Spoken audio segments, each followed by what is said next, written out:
ಈ ಸಲ ಗಣರಾಜ್ಯೋತ್ಸವದಲ್ಲಿ ಪ್ರಾಣಿಗಳದ್ದು ಕೂಡ ಪರೇಡ್ ಇರುತ್ತೆ ಅಂತ ಹೇಳಲಾಗ್ತಾ ಇದೆ. ಇದು ದೇಶದಲ್ಲಿ ಮೊದಲ ಬಾರಿಗೆ ಆಗ್ತಾ ಇರುವಂಥದ್ದು.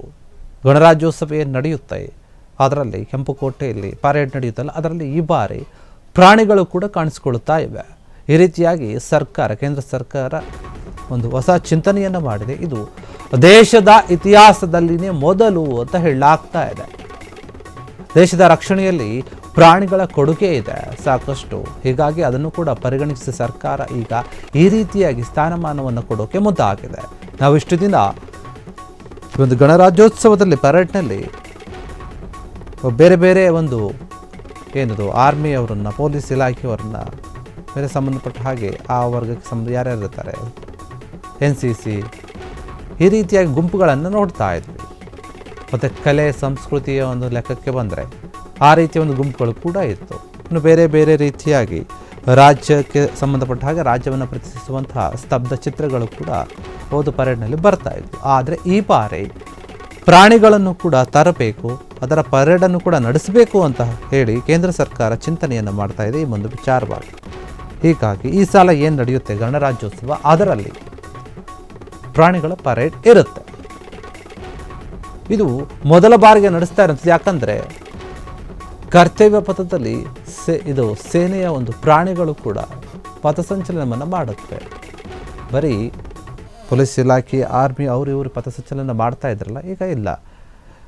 ಇದೇ ಒಂದು ಡಿಪಾರ್ಟ್ಮೆಂಟ್ಗಳಲ್ಲಿ ದೇಶಕ್ಕೋಸ್ಕರ ಏನು ಕೆಲಸ ಮಾಡಿರುತ್ತೆ ಪ್ರಾಣಿಗಳು, ಅದಕ್ಕೂ ಕೂಡ ನಾವು ಗೌರವ ಕೊಡಬೇಕಂತ ಹೇಳಿ ಆ ಸೇನೆಗಳ ಪ್ರಾಣಿಗಳ ಪಥಸಂಚಲನ ನಡೀತಾ ಇದೆ. ಯೋಧರೊಂದಿಗೆ ಈ ಒಂದು ಪ್ರಾಣಿಗಳು ಕೂಡ ಹೆಜ್ಜೆ ಆಗುತ್ತವೆ ಮುಂದೆ ಬರುವಂತಹ ಒಂದು ಗಣರಾಜ್ಯೋತ್ಸವದಲ್ಲಿ. ಅದರಲ್ಲಿ ಮುಖ್ಯವಾಗಿ ಕರ್ನಾಟಕದ ಮುಧೋಳ ತಳಿಯ ನಾಯಿ ಏನಿದೆ, ಆ ನಾಯಿಗಳು ಕಾಣಿಸ್ಕೊಳ್ತಾವೆ.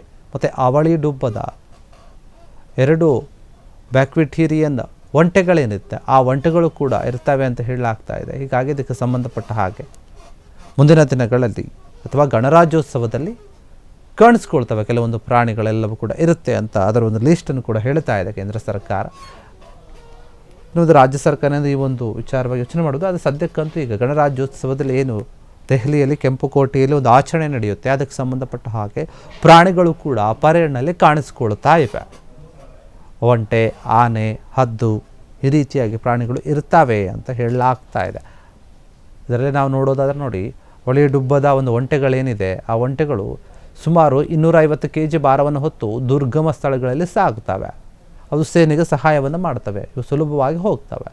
ಇನ್ನು ಲಡಾಖ್ನಂತಹ ಶೀತ ಪ್ರದೇಶದಲ್ಲಿರುವಂತಹ 4 ಒಂದು ಜೆನ್ಸ್ಕರ್ ತಳಿಯ ಕುದುರೆಗಳೇನಿದೆ, ಆ ಕುದುರೆಗಳು ಕೂಡ ಪರೇಡ್ನಲ್ಲಿ ಇರ್ತವೆ ಅಂತ ಹೇಳ್ತಾರೆ. ಅದರ ಜೊತೆಗೆ 4 ಹದ್ದು ಅಥವಾ ಗಿಡುಗ ಅಂತ ಏನು ಕರಿತೀವಿ, ಅದು 10 ಭಾರತೀಯ ತಳಿಯ ಸೇನಾ ನಾಯಿಗಳು ಈ ಒಂದು ಪರೇಡ್ನಲ್ಲಿ ಕಾಣಿಸ್ಕೊಳ್ತವೆ. ಇನ್ನು 6 ಸಾಂಪ್ರದಾಯಿಕ ಮಿಲಿಟರಿ ನಾಯಿಗಳು ಕೂಡ ಈ ಒಂದು ಪರೇಡ್ನಲ್ಲಿ ಇರುತ್ತವೆ ಅಂತ ಹೇಳ್ತಾ ಇದ್ದಾರೆ. ಇದರಲ್ಲಿ ಮುಖ್ಯವಾಗಿ ಗಮನ ಸೆಳೆಯುವಂಥದ್ದು ಮುಧೋಳ ನಾಯಿ, ಹೊಳೆಡುಬ್ಬದ ಒಂಟೆಗಳು, ಜೆನ್ಸ್ಟರ್ ಕುದುರೆ, ಹದ್ದು, ಗಿಡುಗ ಪ್ರಮುಖ, ಇವೆಲ್ಲವೂ ಕೂಡ ಆಕರ್ಷಣೆ ಆಗಿರುತ್ತೆ ಅಂತ ಹೇಳ್ತಾ ಇದ್ದಾರೆ. ಹೀಗಾಗಿ ಈ ಬಾರಿ ಗಣರಾಜ್ಯೋತ್ಸವದಲ್ಲಿ ಒಂದು ಹೊಸ ರೀತಿಯಾದಂತಹ ಪರೇಡನ್ನು ನಾವು ನೋಡ್ತೀವಿ. ಅದೇನಂತಂದರೆ ಪ್ರಾಣಿಗಳ ಪರೇಡ್. ಅದು ಹೆಂಗಿರುತ್ತೆ, ಅದಕ್ಕೆ ಹೆಂಗೆ ತಯಾರಿ ನಡೀತೆ, ಈಗಾಗಲೇ ತಯಾರಿಯನ್ನು ನಡೆಸ್ತಾ ಇದ್ದಾರಂತೆ. ಇದಕ್ಕೆ ಸಂಬಂಧಪಟ್ಟ ಹಾಗೆ ಆ ಪ್ರಾಣಿಗಳಿಗೆ ಟ್ರೈನಿಂಗನ್ನು ಕೊಡಲಾಗ್ತಾ ಇದೆ. ಹೆಂಗೆ ಪರೇಡ್ ಮಾಡಬೇಕು, ಹೆಂಗೆ ಅದು ಏನು ಹೇಳ್ತಾರೆ ಅವ್ರು ಹೇಳಿದಂಗೆ ಹೆಂಗೆ ಕೇಳಬೇಕು, ಪ್ರಿಕಾಷನ್ಸ್ ಅವೆಲ್ಲವನ್ನು ಕೂಡ ಯೋಚನೆ ಮಾಡಬೇಕಾಗುತ್ತೆ. ಹೀಗಾಗಿ ಇದಕ್ಕೆ ಸಂಬಂಧಪಟ್ಟ ಹಾಗೆ ಇನ್ನು ಮುಂದೆ ಗಣರಾಜ್ಯದಲ್ಲಿ ಪ್ರಾಣಿಗಳ ಪರೇಡ್ ಕೂಡ ಕಾಣಿಸುತ್ತೆ, ನಾವು ನೋಡಬಹುದು.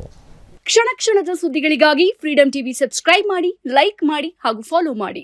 ಹೊಸ ಸುದ್ದಿಗಳ ನೋಟಿಫಿಕೇಶನ್ಗಾಗಿ ಬೆಲ್ ಐಕಾನ್ ಮೇಲೆ ಕ್ಲಿಕ್ ಮಾಡಿ.